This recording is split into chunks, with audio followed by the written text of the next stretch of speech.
Protests against migrants may soon be much more numerous in Poland.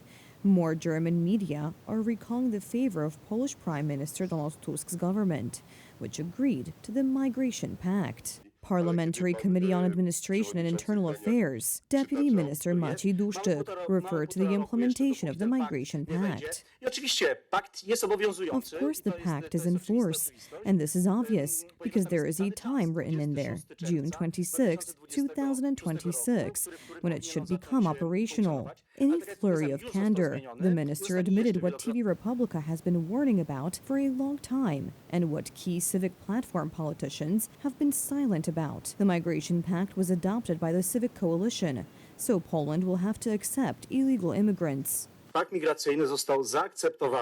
The Migration Pact was accepted. The agreement between the European Parliament and the Council was reached on December 20th, 2023, a week after the new government was sworn in. At the time, the media was busy with the forcible takeover of public television in Poland by the Civic Coalition government. Information about the adoption of the Migration Pact did not break through to the public, but those in power realize what they have agreed to and are slowly preparing the structures of the state to receive culturally alien people who do not integrate with Christians in Western Europe.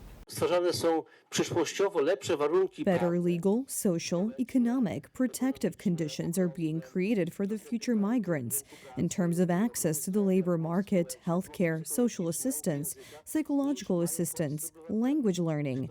That's more than what the Polish citizens have. Isn't this preparation behind the scenes, so to say, for the introduction of a migration pact?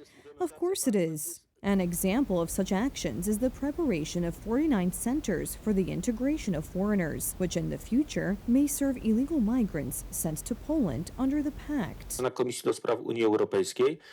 At the European Union Affairs Committee, the government voted on an implementation package for the Migration Pact, which involves speeding up its implementation. This means that in front of the cameras, government representatives are putting a tough veto on illegal migration, while at the same time, behind the scenes, they are making specific changes to the law, creating conditions for the implementation of the pact.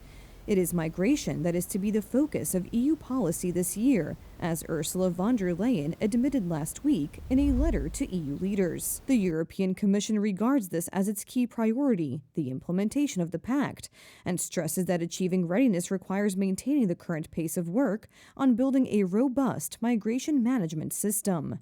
Earlier, Donald Tusk assured that Poland would benefit from the Migration Pact. A few months later, representatives of the Civic Coalition admitted that the provisions in force will not benefit us. Polska będzie beneficjentem. Poland will be a beneficiary of the Migration Pact. We will not pay for anything. We will not have to accept any migrants from other directions.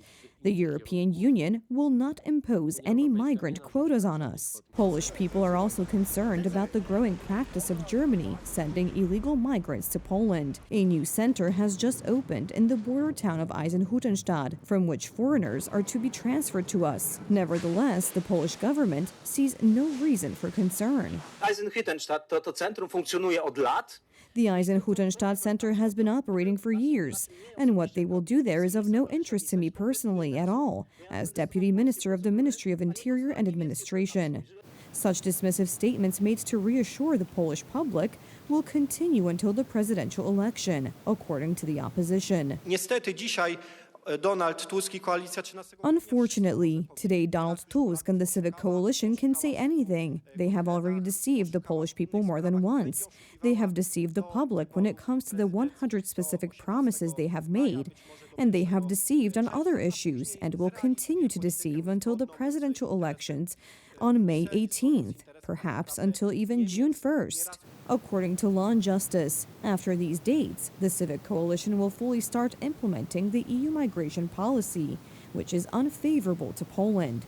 So it remains a question of time when Poles who listened to Donald Tusk and ignored the referendum will have to suffer due to migrant violence.